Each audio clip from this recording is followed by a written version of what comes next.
दोस्तों मैं हूं आदिल खान आज़ाद। आज है 22 अप्रैल 2025। आप देख रहे हैं आज़ाद बोल इंडिया पर मिडिल ईस्ट मॉर्निंग न्यूज़। इस शो में आज आपको दिखाएंगे रशिया ने ईरान के साथ की बड़ी स्ट्रेटेजिक पार्टनरशिप, दुश्मन के खिलाफ दो दोस्तों का बड़ा कदम, हिजबुल्लाह के लड़ाकों को लेबनानी आर्मी में शामिल करने की तजवीज़ पर हुआ हंगामा, अमेरिका की एयर स्ट्राइक से अब तक 500 हुथी फाइटर्स के हलाक होने का दावा, हमास का इल्जाम वेस्ट बैंक पर कब्जा करने की साजिश रच रहा है इसराइल, फिलिस्तीनियों से की बड़ी अपील, सऊदी अरब पहुंचे इंडिया के प्राइम मिनिस्टर नरेंद्र मोदी, अरब मुल्क को बताया कीमती और भरोसेमंद, और पोप फ्रांसिस के इंतकाल से गम में डूबी ईसाई दुनिया, गजा से लेकर मुस्लिम ममालिक तक ने किया गम का इजहार, इसराइलियों को अब भी पोप से इख्तिलाफ।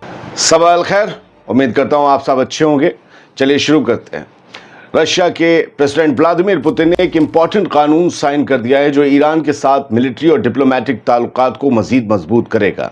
ये एग्रीमेंट पुतिन ने जनवरी में ईरानी प्रेसिडेंट मसूद पेजेश्कियान के साथ साइन किया था। अब जाकर ऑफिशियली रशिया ने इसे रेटिफाई भी कर दिया है। इस एग्रीमेंट के तहत दोनों मुल्क एक दूसरे के दुश्मन के साथ जंग में किसी भी तरह की मिलिट्री मदद नहीं देंगे। इसके साथ ही दोनों ने मिलकर defence, energy, finance, transport, science और कल्चर जैसी फील्ड्स में लंबे अरसे तक ताउन करने का प्लान बनाया है। यानी रशिया और ईरान का रिश्ता अब सिर्फ दोस्ती तक नहीं बल्कि स्ट्रैटेजिक पार्टनरशिप के लेवल तक पहुंच गया है। बात करते हैं लेबनान की। लेबनान के फॉर्मर आर्मी चीफ और मौजूदा प्रेसिडेंट जोसेफ ऑन ने एक तजवीज़ दी है कि हिजबुल्लाह के फाइटर्स को लेबनीज आर्मी में शामिल कर दिया जाए, हिजबुल्लाह के लड़ाकों को। लेकिन ये आइडिया ज़मीन पर काफ़ी मुश्किलात का सामना कर रहा है। जोसेफ ऑन का कहना है कि जैसे 1975 से 1990 के बीच चली सिविल वॉर के बाद मिलिशिया मैन को या लड़ाकों को आर्मी में शामिल किया गया था, वैसे ही हिजबुल्लाह के लोग भी ट्रेनिंग के बाद आर्मी का हिस्सा बन सकते हैं। लेकिन एक्सपर्ट्स और सियासतदानों ने इसको रिजेक्ट कर दिया है। उनका कहना है कि एक आइडियोलॉजी के तहत ट्रेनिंग लिए लड़ाकों के ग्रुप को एक प्रोफेशनल आर्मी में शामिल करना न सिर्फ मुश्किल है बल्कि लेबनानी आर्मी इतनी बड़ी तादाद में फौजी हैंडल भी नहीं कर सकती, तनख्वाहें भी तो लानी होगी।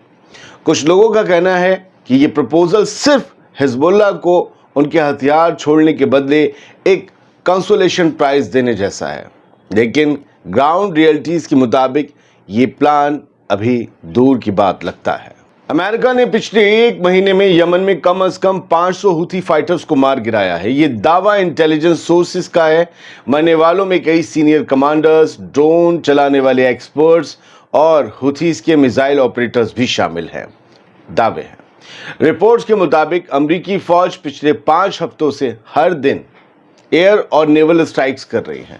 हालांकि ऑफिशियली ज़्यादा कुछ नहीं बताया गया, लेकिन अब तक के अंदाजे के मुताबिक 500 से 600 तक हुथी लड़ाके मार दिए गए हैं और ये नंबर अभी और ज़्यादा बढ़ने का इम्कान है। ये दावा किया गया है कि कई हुथी ट्रेनिंग कैंप्स बिल्कुल पूरी तरीके से तबाह हो चुके हैं इन अमेरिकन हमलों में, जहां से किसी के भी बचने की कोई खबर नहीं मिली है। इन कैंप्स के हवाले से कहा गया है। सोर्सेस ये भी दावा कर रहे हैं कि हुथी लीडरशिप ने अपने सपोर्टर्स में पैनिक से, हड़बड़ी से, डर खौफ से बचने के लिए सिर्फ जूनियर लड़ाकों की मौत का जिक्र किया है, जबकि सीनियर लोगों की हलाकत को छुपाया गया है। हालांकि ये सिर्फ दावे हैं, अभी हुथीज की तरफ से इस पर कोई जवाब नहीं आया है।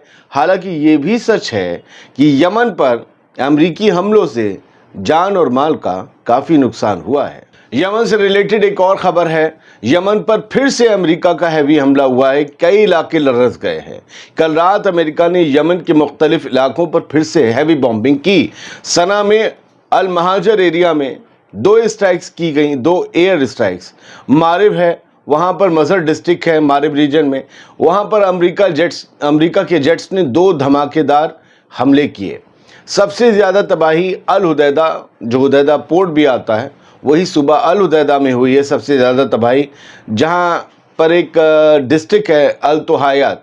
यहाँ पर कल सुबह से रात तक 25 एयर स्ट्राइक्स की गई। ये नई बॉम्बिंग का सिलसिला उसी ऑनगोइंग कैंपेन का हिस्सा है जो अमेरिका ने हुथी फाइटर्स के खिलाफ शुरू की हुई है। अब हमास के नए बयान का जिक्र कर लेते हैं। हमास ने नया बयान देते हुए कहा है कि इसराइल वेस्ट बैंक को हड़पने की साजिश रच रहा है। हमास ने इसराइल के 4 कट्टरपंथी यानी कि 4 इंतहा पसंद मिनिस्टर्स के उस बयान पर सख्त रद्द-ए-अमल दिया है जिसमें उन चारों ने वेस्ट बैंक को ऑफिशियली इसराइल में आधिकारिक तौर पर इसराइल में मिलाने यानी एनेक्स करने की डिमांड की है। 4 मिनिस्टर एक साथ बोले हैं। ये हमास ने इसे एक भड़काने वाला और एक एक्सपेंशनिस्ट मंसूबा करार दिया है, यानी एक विस्तारवादी। हिंदी में बताता चलो, मेरे हिंदी भाई ज़्यादा समझ जाते हैं। इसका मकसद फ़लस्तीनियों के हुकूक और उनकी ज़मीन पर कब्ज़ा करना है। हमास का कहना है कि ये बयान और पॉलिसीज़ वेस्ट बैंक और अल कुद्स में इसराइली सेटलमेंट्स और अग्रेशन का हिस्सा है, जिससे वो फ़लस्तीनी कॉज को ख़त्म करने की कोशिश कर रहे हैं।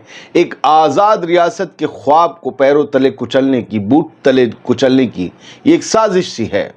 हमास ने तमाम फ़लस्तीनियों से अपील की है कि वो मिलकर इन इजरायली साजिशों का मुकाबला करें और अपनी ज़मीन का तहफ़्फ़ुज़ करें।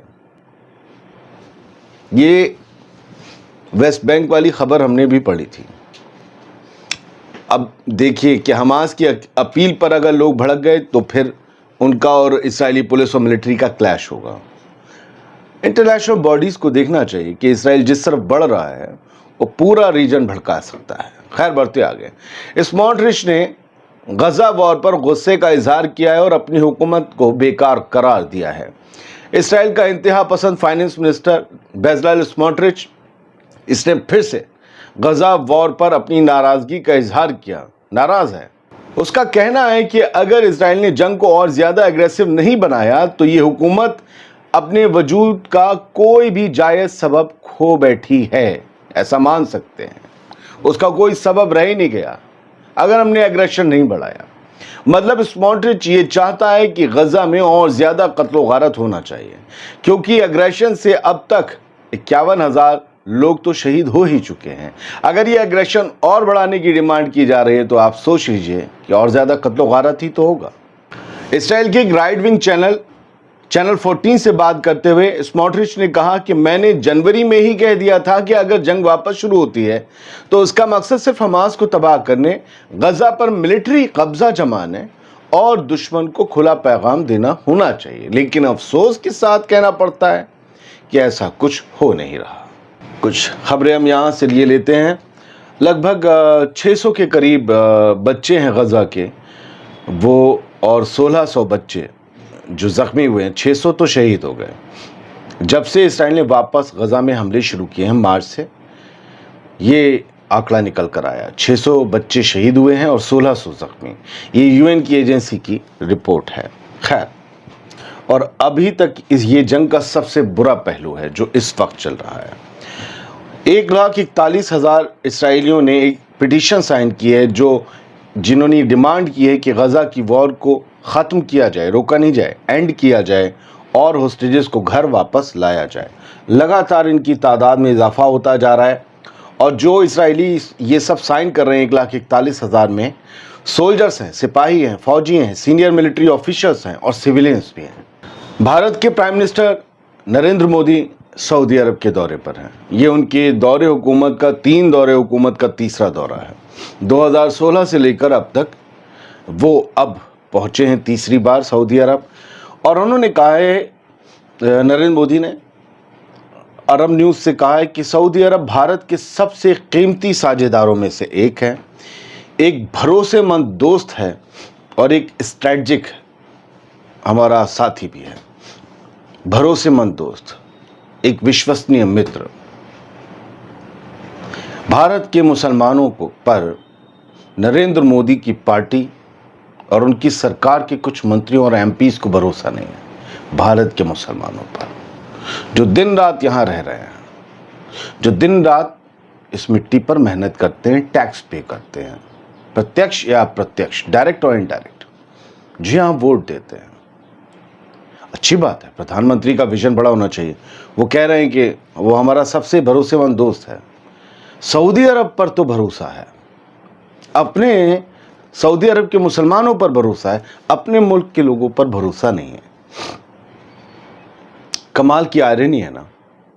اور بہت سے لوگ بی جے پی کے اور سنگھ سے جڑے ہوئے ہیں، سنگھ کی تمام شاخاؤں سے، اس کے انوشانگک سنگٹھنوں سے. بہت اچھی ہندی آتی ہے مجھے. وہ لوگ کیا بولتے ہیں کہ سعودی عرب سے پیسہ آتا ہے اور یہاں پر آتنکواد پھیلتا ہے. کیوں گئے پردھان منتری؟ بولیں جو تم جیسے لپو جھنے بولتے ہو ایسے بولتا ہوں میں، اسی لیے انڈیا کی نیوز نہیں دکھاتا. تم جیسے لپو جھنے جو بولتے ہیں وہ پردھان منتری وہاں کیوں نہیں بولتے؟ تم لوگوں کی وقت کچھ ہے نہیں. ٹھیک ہے، بڑھتے آگے ہندی خبروں پر رہا تو میں کہیں اور نکل جاؤں گا، کیونکہ زندگی بھر میں انہی خبروں پر رہا ہوں. اس کو تھوڑا سا الگ سے بنانے کی کوشش کریں گے. مودی صاحب کی سعودی عرب کی وزٹ، اور انہوں نے اچھا کہا، انہوں نے صحیح کہا، میرا ان سے کوئی اختلاف نہیں ہے. اچھے سے کریں گے اگر آپ چاہیں گے. پوپ فرانسس نہیں رہے اور پوری عرب دنیا نے، مسلم دنیا نے اور تمام دنیا نے، عیسائی دنیا نے، سب نے ان کے جانے پر غم کا اظہار کیا. لوگوں نے انہیں بتایا کہ بہت سادہ مزاج تھے اور وہ ہر کسی کے لیے آواز اٹھاتے تھے. انہوں نے غزہ کے لیے بہت آواز اٹھائی. اور میں اپڈیٹس میں پڑھ رہا ہوں الجزیرہ کے، آپ چاہیں تو اسے سرچ کر سکتے ہیں گوگل اگر کسی کو شک ہو. Ex Israeli envoys Israel should not attend Pope Francis funeral. سمجھے؟ ایک امبیسڈر ہے، فارمر امبیسڈر ہے اٹلی میں جو امبیسڈر رہا ہے اسرائیل کا، اس کا نام ہے ڈرور ایدار، DROR، ڈرور ایدار. اس نے یہ کہا ہے پوپ فرانسس جو تھے وہ یہودیوں کے خلاف تھے.